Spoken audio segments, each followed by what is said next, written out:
उत्तर प्रदेश में अवैध मदरसों पर योगी सरकार का बड़ा एक्शन होने वाला है। यूपी सरकार के निर्देश पर एसआईटी ने राज्य में अवैध मदरसों की जांच पूरी कर ली। एसआईटी की रिपोर्ट के बाद अब 13,000 अवैध मदरसों पर परमानेंट ताला लगने वाला है।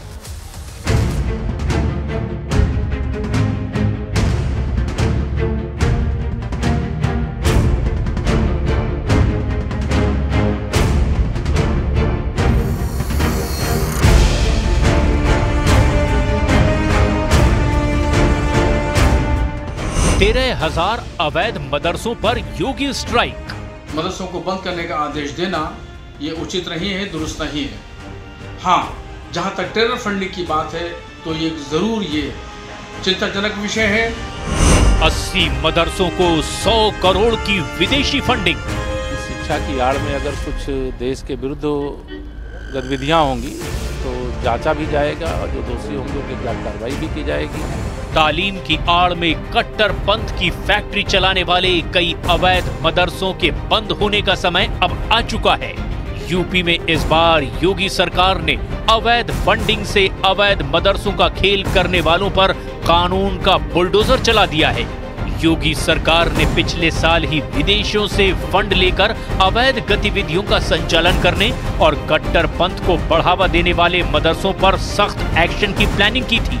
सीएम योगी आदित्यनाथ की सरकार ने इन मदरसों को मिलने वाली फंडिंग की जांच के लिए एक विशेष जांच टीम बनाई थी। जांच में सामने आया कि उत्तर प्रदेश में 13,000 अवैध मदरसे हैं। सभी अवैध मदरसों को बंद करने की सिफारिश की गई। हवाला के जरिए मिली रकम से मदरसे बनाए जाने का शक जताया गया। जांच में सामने आया कि ज्यादातर मदरसे अपने हिसाब किताब का ब्यौरा नहीं दे पाए। खाड़ी देशों से चंदे के रूप में बड़ी रकम मिलने का दावा भी किया गया। 80 मदरसों को 100 करोड़ की विदेशी फंडिंग की बात सामने आई। यूपी एसआईटी की रिपोर्ट में कुल 13,000 मदरसों का जिक्र है। ज्यादातर मदरसों का निर्माण खाड़ी देशों से मिली रकम से बीते 25 सालों में हुआ है। अवैध मदरसे बनाने का हॉटस्पॉट यूपी के वो जिले हैं जो नेपाल की सीमा से लगे हैं। सरकार और भारतीय जनता पार्टी की जो मंशा है वो ठीक नहीं हुआ। हमारे मदरसों को बंद करना चाहती है, हमारी मजहबी शिनाख्त को खत्म करना चाहती है। आज वो साबित हो चुका है। आज देखिए क्या हो रहा है कि जो है मदरसों को बंद किया जाएगा। जो अवैध मदरसे हैं, क्या मानक है अवैध और वैध होने का?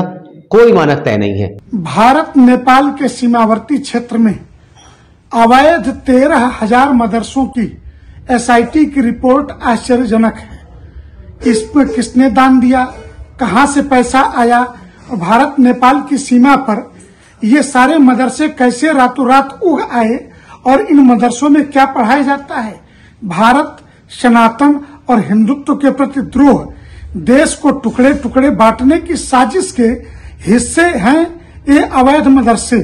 और मैं उत्तर प्रदेश के मुख्यमंत्री जी से यह मांग करता हूं कि ये मदरसे बंद होने ही चाहिए और इनका रिकॉर्ड, इनकी पढ़ाई, इनका सिलेबस क्या है, ये तो कम से कम उत्तर प्रदेश सरकार के पास होना ही चाहिए।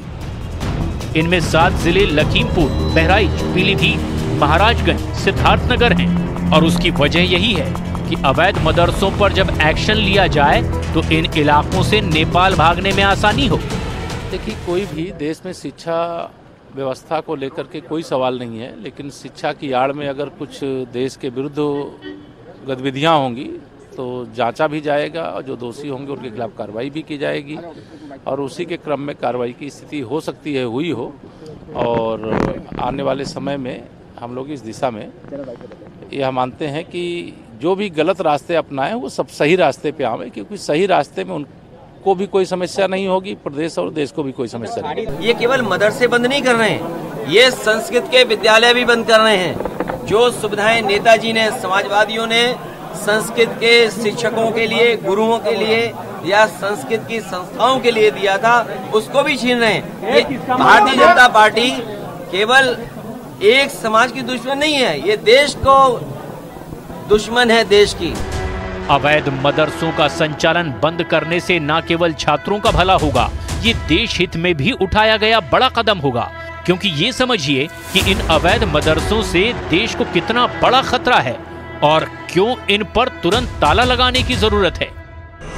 यूपी एसआईटी ने अपनी जांच में पाया कि इन अवैध मदरसों में धर्मांतरण की गतिविधियों को बढ़ावा दिया जा रहा था।